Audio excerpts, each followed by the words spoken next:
Meditation for Dummies, the second edition.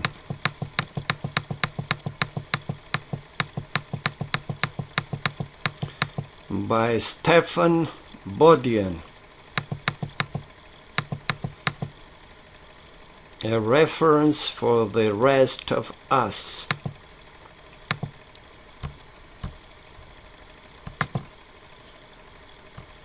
Chapter 2. Why meditate? In this chapter, taking a close look at how life fails to live up to your expectations, tailing the high price of constant, rapid change, using meditation as a remedy for 21st century ills like stress, anxiety, and alienation.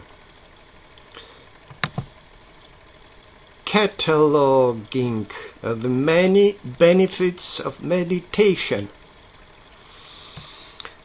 If you are like me, you want to know what you're going to get for your time and energy before you commit to an activity. I mean, why pump the Stairmaster for an hour or puff and grunt through an aerobics class if you can't expect to slim down, beef up, and increase your stamina? Or why put aside an evening each week to attend a gourmet cooking class if you are not going to end up making dynamite,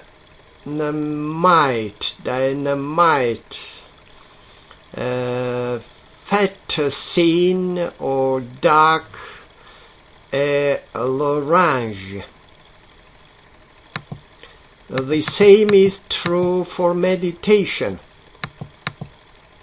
Why spend 10 or 15 or even 20 minutes of your hard-earned free time each day following your breath or repeating the same phrase again and again, when you could be jogging, spacing out in front of the tube, or surfing the net? Because of the innumerable benefits, that's why. But before delving into these benefits, this chapter explores some of the problems that meditation can help resolve. You know the old expression, if it ain't broke, don't fix it. Well, the reality is that many of us find that our lives are broke in some pretty significant ways. After all, you bought this book for a reason or two. Now it's time to find out what some of those reasons may be. How life drives you to meditate. Although you may be reluctant to admit it, at least publicity, life does not always live up to your expectations. As a result, you suffer from stress, disappointment, fear, anger, outrage, hurt, or any of a number of other unpleasant emotions. Meditation teaches you how to relate to difficult circumstances and the tensions and emotions they evoke with balance, equanimity, and compassion. But before I describe the positive solutions that meditation has to offer, and rest assumed, there are plenty, I'd like to take you on a whirlwind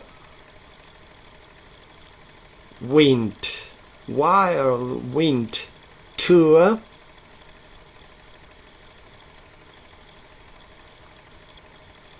of the problems they are intended to solve.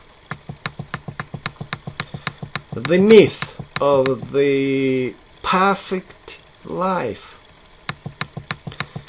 In my years as a psychotherapist and a meditation teacher, I've noticed that many people suffer because they compare their lives to some idealized image of how life is supposed to be,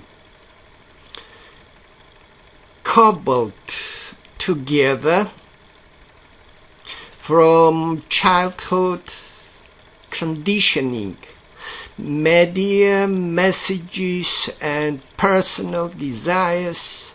This image lurks in the shadows and becomes the standard to which every success or failure, every circumstance or turn of events is compared and judged. Take a moment to check out yours. Perhaps you've spent your life struggling to build the American dream. 2 kids, house in the suburbs, brilliant career, what Zorba, the Greek, called the full catastrophe. After all, that's what your parents had, in brackets, or did not have, and you decided that you owed it to them and to yourself to succeed. Only now you're juggling 2 jobs to save the money for a down payment. The marriage is falling apart and you feel guilty because you don't have enough time to spend with the kids. Or maybe you believe that ultimate happiness would come your way if you could only achieve the perfect figure, in brackets, or physique.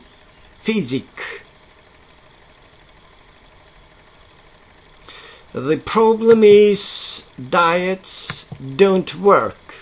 You can't make yourself adhere to exercise regimens, and every time you look in the mirror you feel like passing out. Or perhaps your idea of earthly nirvana is the perfect relationship.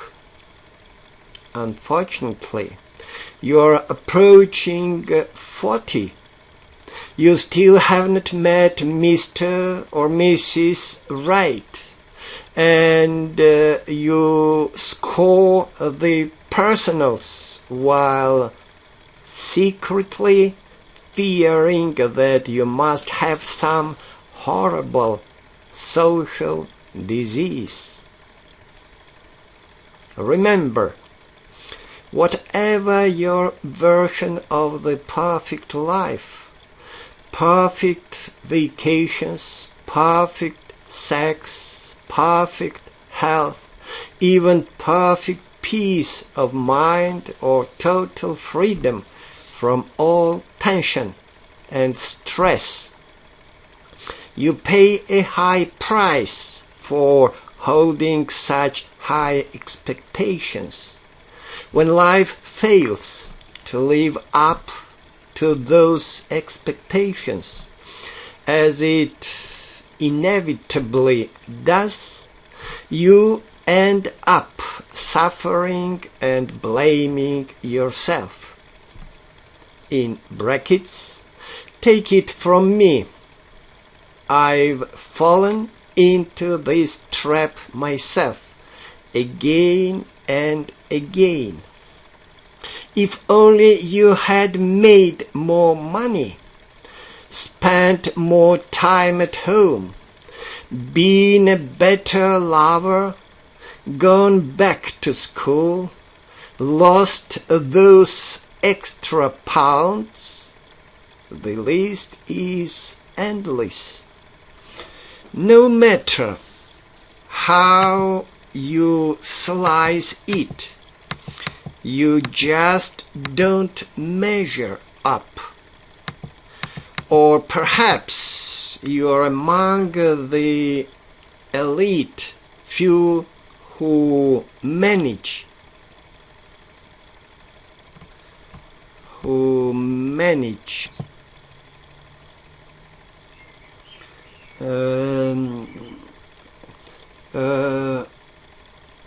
manage to get everything you want.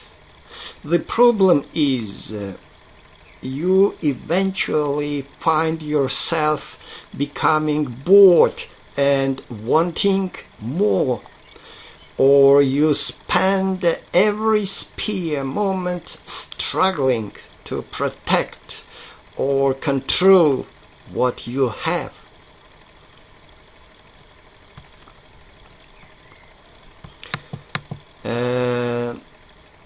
Spiritual stuff. The great meditative traditions have a more humane message to impart. They teach that the ideal earthly life is a myth. As an old Christian saying puts it, man proposes, God disposes. Or in the words of a popular joke, if you want to make God laugh, tell her your plans. These traditions remind us that far more powerful forces are at work in the universe than you and I. You can envision and intend and strive and attempt to control all you want, and ultimately even achieve some modicum of success. But the truth is, in the long run, you and I have only the most limited control over the circumstances of our lives. In brackets, for more on letting go, see chapter 9. When things keep falling apart, because it runs counter to everything you've ever been taught, you may have a difficult time accepting the basic spiritual truth that you and I have only limited control over the events in our lives. After all, isn't it the point of life to go out and just do it, as the Nike ads urge? Well, yes, you need to follow your dreams and live your truth. That's a crucial part of the equation.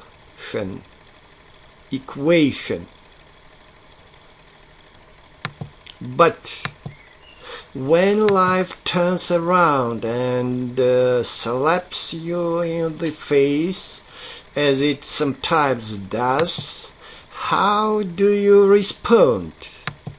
In brackets, look at the Olympic skiers who spent years in training only to have their hopes for a medal wiped out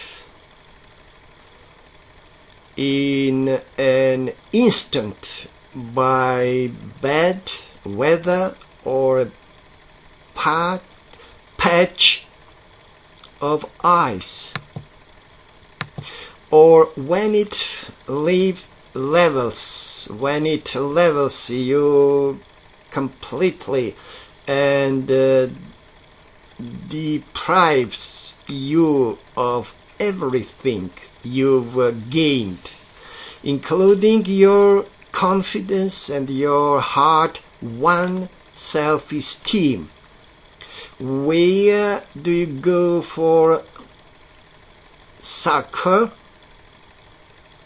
and support? How do you deal with the pain and confusion? What inner resources do you draw upon to guide you through this frightening and unknown terrain? Consider the following story. Traditional wisdom. One day, a woman came to see the Buddha, in brackets, the great spiritual teacher who lived several thousand years ago in India. with her dead child in her arms. Grief stricken, she had wandered from place to place, asking people for medicine to restore him to life. As a last resort, she asked the Buddha if he could help her. "Yes," he said, "but you must first bring me some mustard seed from a house in which there has never been a death." Filled with hope, the woman went from door to door inquiring, but no one could help her. Every house she entered had witnessed its share of deaths. By the time she reached the end of the village, she had awakened to the realization that sickness and death are inevitable. After burying her son, she returned to the Buddha for spiritual instruction. Only one law in the universe never changes, he explained, that all things change and all things are impermanent.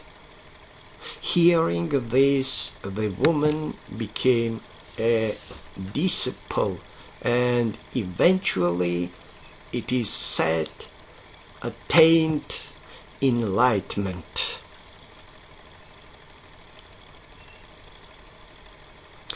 Of course, life offers far more than sickness and death.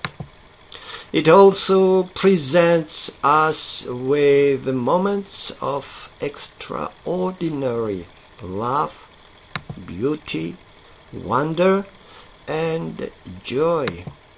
But like the woman in the story, we in the West and the United States especially,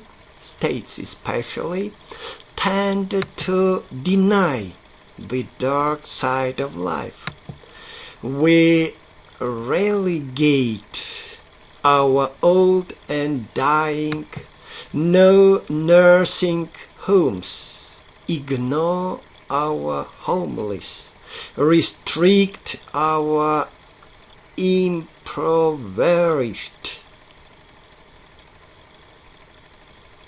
minorities to ghettos and confine our mentally ill and developmentally challenged to hospitals and asylums, while plastering our billboards and magazines with the smiling faces of youth and prosperity. The fact is, life is a rich and perplexing interplay of light and dark, success and failure, youth and age, pleasure and pain, and yes, life and death. Circumstances change constantly, apparently falling apart one moment only to come together the next. As the contemporary Zen teach, Shunryu Suzuki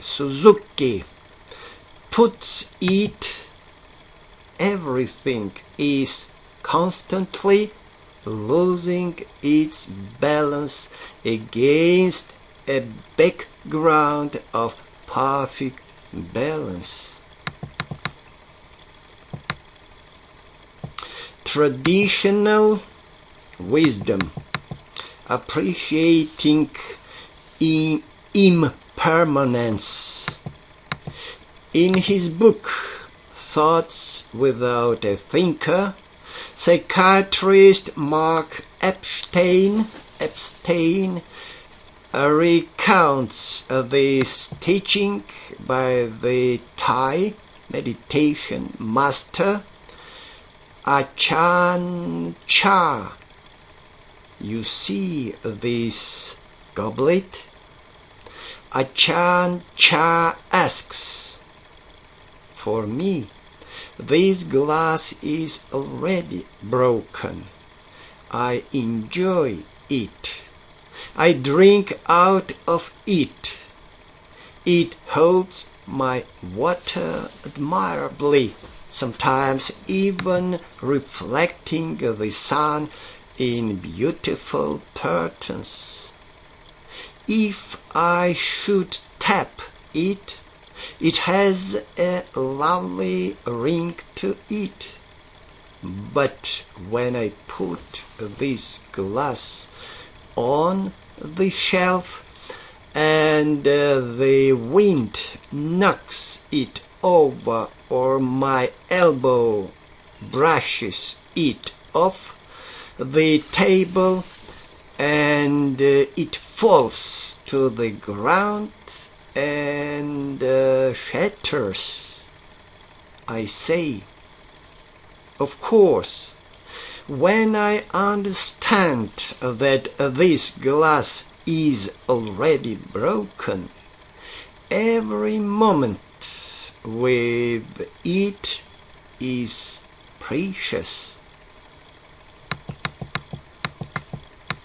Tip: the key to your peace of mind lies not in your circumstances, but in how you respond to them.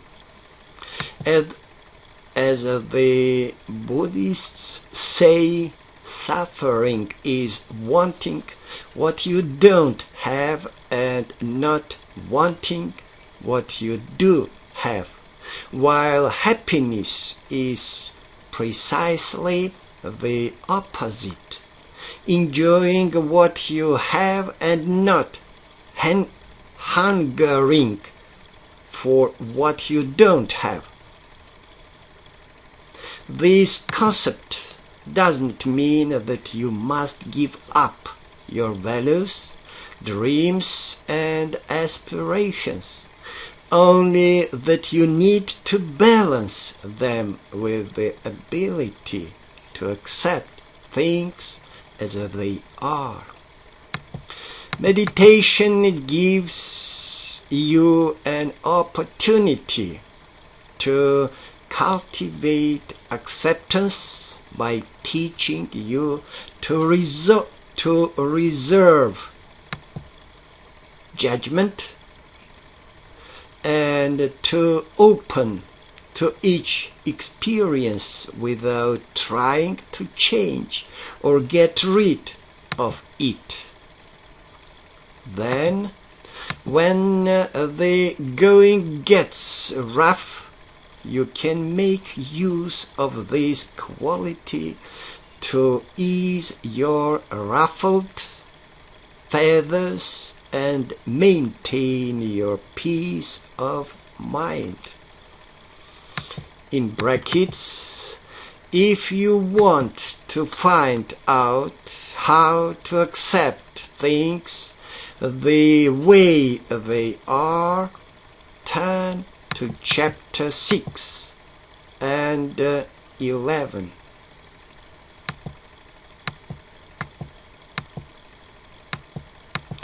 dealing with the postmodern predicament. Of course, it's news to no one that circumstances change constantly. Certainly, pundits and sages have purveyed this truth for ages. But at no time in history has change been as pervasive and relentless, or affected our lives so deeply as during the past 10 or 15 years.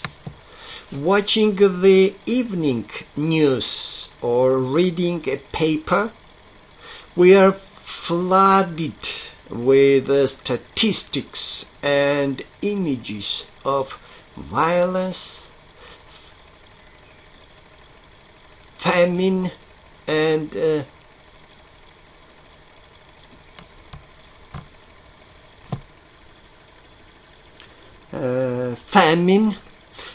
disease, environmental depredation, and economic instability, all depicting a world that seems to be becoming increasingly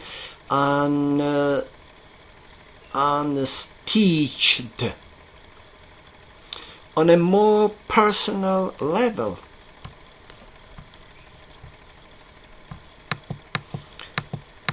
you may have lost your job because of corporate downsizing, ended a relationship because your lover was shipped off to another state, being a victim of a violent crime, or lost a bundle in a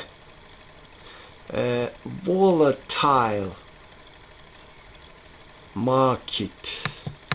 Perhaps you spend your spare time figuring out how to stay one step ahead in a competitive work environment.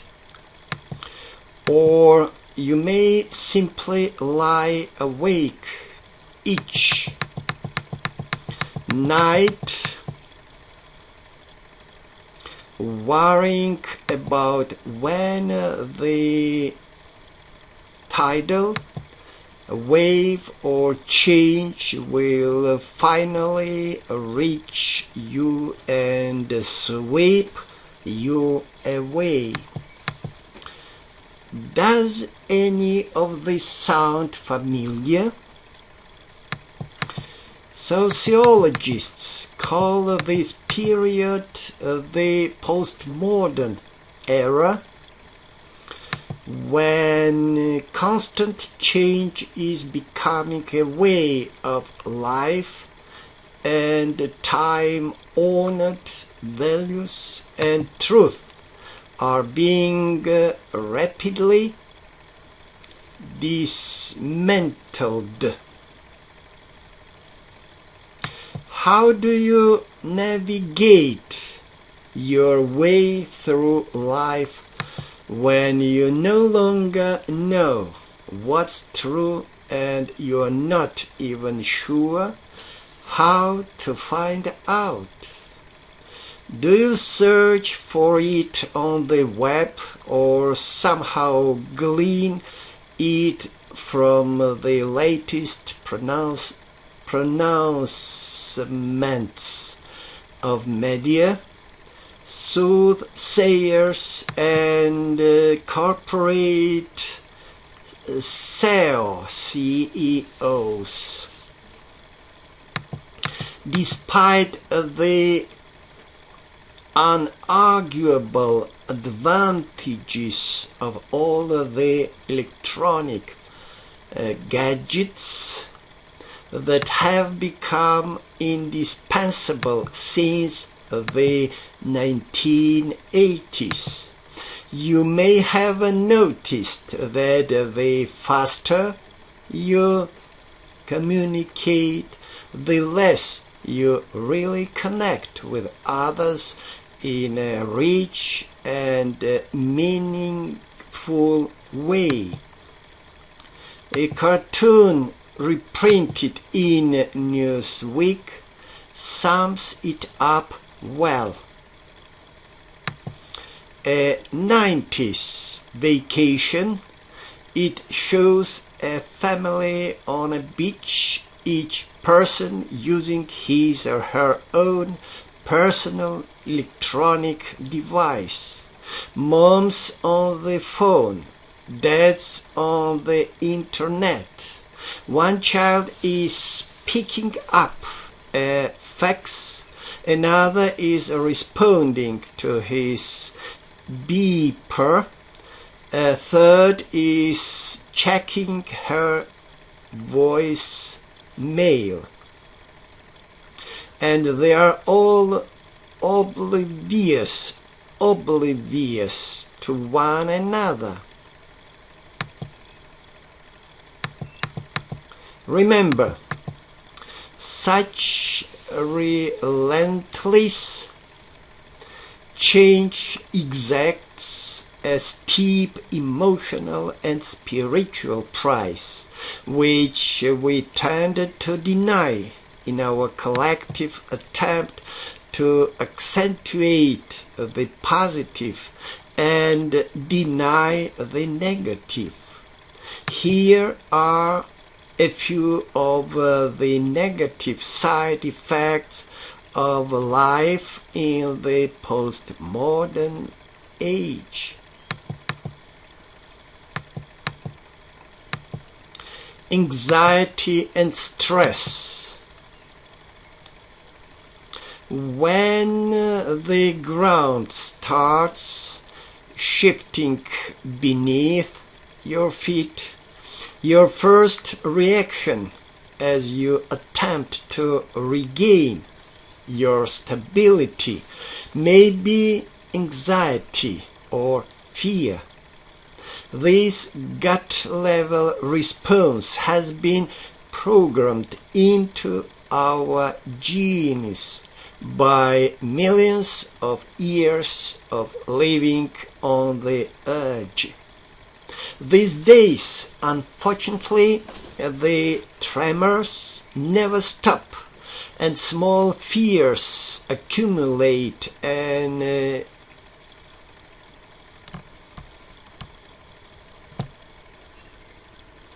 congeal into ongoing tension and stress.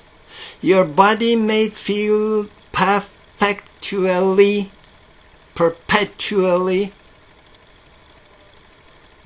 braced against the next onslaught of difficulties and responsibilities, which makes it virtually impossible to relax and enjoy life fully. By relaxing your body and reducing stress, meditation can provide a much needed antidote. Fragmentation.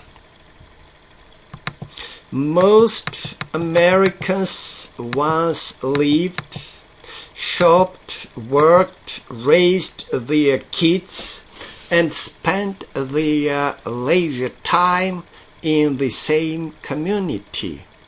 They encountered the same faces every day, worked the same job for a lifetime, stayed married to the same person, and watched their children raise their own children just down the block.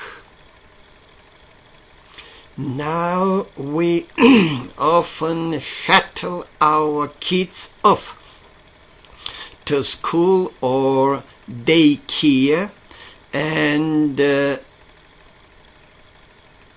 commute long distances to work while checking our messages on the cell phone. On the way home, we may stop by the mall and we may spend our evenings suffering the net. We change jobs and partners more frequently than ever, and when our children grow up, they often move to another state or another country. Although we may not be able to stay the tide of fragmentation, we can use meditation to connect us with a deeper wholeness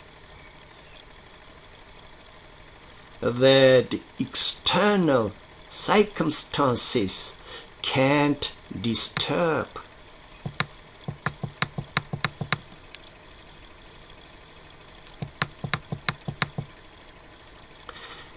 Alienation.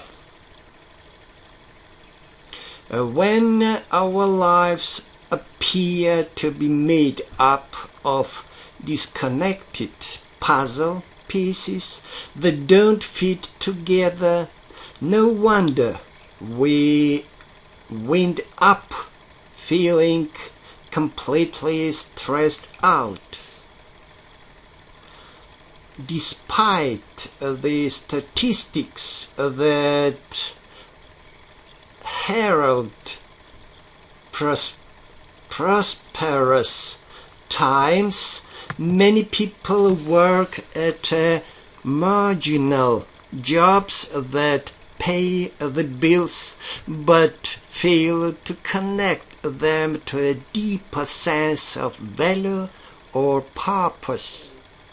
According to an article in American Demographic magazine, more people are flocking to small towns in an attempt to recapture a sense of community, and fewer are voting in each election, apparently because they believe that they have little power to change things. Never before, it seems, have human beings felt so alienated, not only from their work and their government, but also from others themselves and their own essential being. And most of us don't have the skills or the know-how to reconnect. By bridging the chasm that separates us from ourselves, meditation can help to heal our alienation from others and the world at large. Loneliness and isolation, with people moving from place to place more frequently and families fragmenting and scattering across the globe, you are less and less likely to have regular contact with the people you know and love. And even if you do, you may be too busy to relate in a mutually fulfilling way. Recently, I heard a radio and arguing that since family dinners are clearly a thing of the past, why not purchase family net, a separate cell phone for mom, dad, and the kids, so that the family can keep in touch. Again, you may not be able to stem the forces that keep us apart, but you can use meditation to turn every moment together into quality time. Depression. When people feel lonely, alienated, stressed out, and disconnected from a deeper source of meaning and purpose, it's no wonder that some end up feeling depressed. In a nation where Prozac is a household word, millions of people take mood-altering chemicals each day to keep from feeling the pain of postmodern life. Meditation can connect you with your own inner source of contentment and joy that naturally dispels the clouds of depression. Stress-related illness, from tension, headaches, and acid indigestion to heart disease and cancer, the steady rise in stress-related illness reflects our collective inability to cope with the instability and fragmentation of our times, and fuels a billion-dollar health care industry that at times only masks the deeper problems of fear, stress, and disorientation. As numerous scientific studies have shown, the regular practice of meditation can actually reverse the onslaught of many stress-related ailments. In brackets, see the section How to Survive the 21st Century with Meditation later in this chapter.